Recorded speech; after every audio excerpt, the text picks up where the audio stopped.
Hello, friends. Welcome to my Horror Story 1996 channel.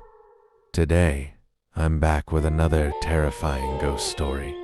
The title of today's story is The Last Train Passenger. In the northern region of Bangladesh, deep beside a dense forest, stood an old abandoned railway station known as Shalban Station. About 30 years ago, a horrifying railway accident took place there. At midnight, a passenger train derailed at the station and was engulfed in flames. Hundreds of people lost their lives, and many of the bodies were never recovered. After the tragedy, the station was permanently closed. But from that day on, strange and unexplained events began to occur, events that no one has ever been able to explain. The local people say that every night at exactly 12 a.m., the burned ghost train returns to Shalban Station. No one knows where the train comes from, and no one knows where it disappears to.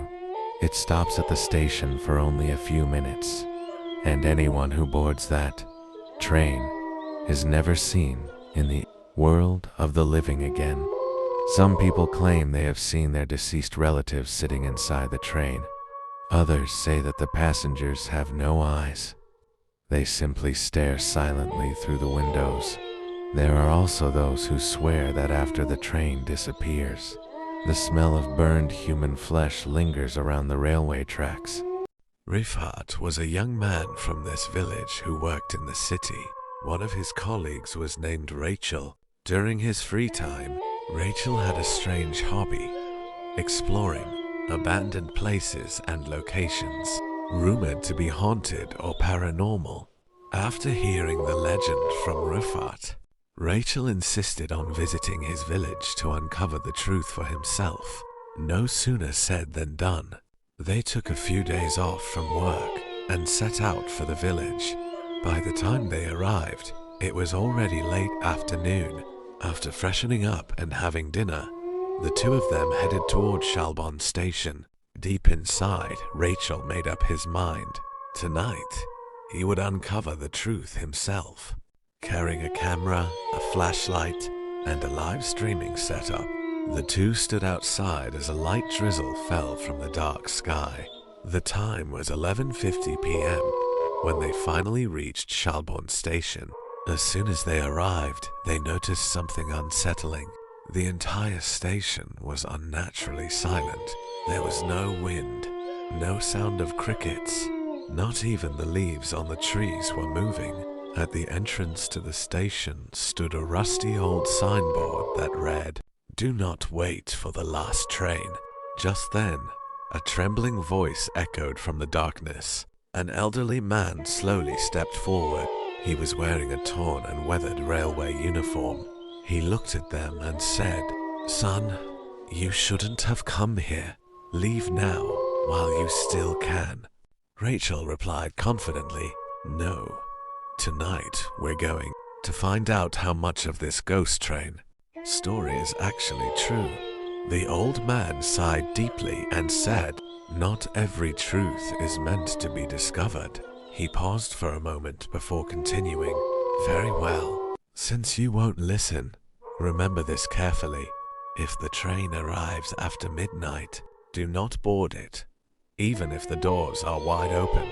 And if someone calls your name, no matter whose voice it sounds like, do not answer." Although Rachel laughed, Rifat was terrified. Rachel smiled and said, "Uncle, I don't believe in ghost stories." The old man said nothing more. He simply faded away into the darkness. The moment the clock struck 12 a.m., Rifat suddenly noticed that his wristwatch had stopped. He turned to tell Rachel, but at that very moment, Rachel realized that there was no signal on his phone. The live stream had ended by itself. His flashlight began to flicker. Then, a train whistle echoed through the night, but the sound wasn't coming from one direction. It seemed to be coming from everywhere at once.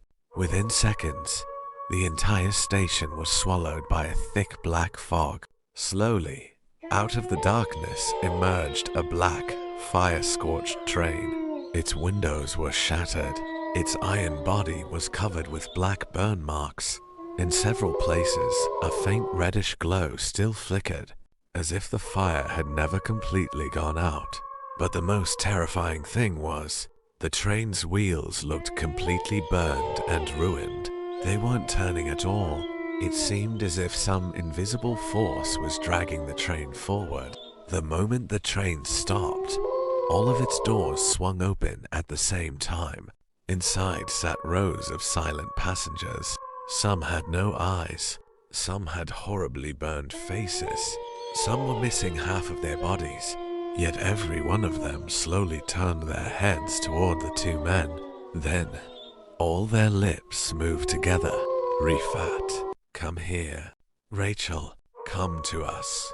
Hearing their own names, it felt as though their hearts had stopped beating.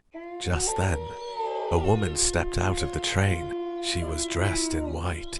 Her entire body was badly burned. She was holding a small child tightly in her arms. Crying softly, she pleaded, "Please, hold my baby for a moment. My hands have been burned." Rachel slowly took a step forward, then another, but Rifat looked at the child and froze in horror. The child had no eyes. Without wasting another second, Rifat grabbed Rachel's arm and pulled him back. Rachel snapped out of his trance. At that moment, they both realized that something truly terrible was about to happen. The station was consumed by deep darkness, and from within that darkness came the cries of hundreds of people, echoing through the night. Terrified, the two of them slowly stepped backward. Then, inside the train, Rifat saw someone he never expected to see again. His mother. She had died several years ago. Smiling gently, she called to him, "My son, you've finally come. Come home with me." Rifat's eyes filled with tears. As he reached out his hand toward her, he saw the skin on her hand slowly melting and falling to the ground. Her warm smile gradually twisted into something inhuman. In an instant, every passenger inside the train stood up. They slowly began stepping out of the train, but they weren't walking. Their feet never touched the ground. They drifted silently toward them, as if carried by an unseen force. Suddenly, Rifat and Rachel felt that someone was standing right behind them. They slowly turned around, only to find the same old railway guard standing there. But this time, his eyes were nothing but empty sockets. Blood trickled from his mouth. In a trembling whisper, he said, "I couldn't save you. Now, run." The moment he finished speaking, the old man's head slowly slipped from his shoulders and fell to the ground. Rifat and Rachel turned and ran for their lives. But no matter how fast they ran, they could never reach the end of the station. It felt as though they were trapped, running in endless circles. Whispers echoed all around them. "Come back. You are one of us now. Your ticket has already been punched." Suddenly, hundreds of burned hands burst out from beneath the ground and grabbed their legs. They screamed in terror, but no sound came out. Rachel's flashlight slipped from his hand and hit the ground. Its beam suddenly flickered back to life. The camera also fell onto the platform, but it kept recording.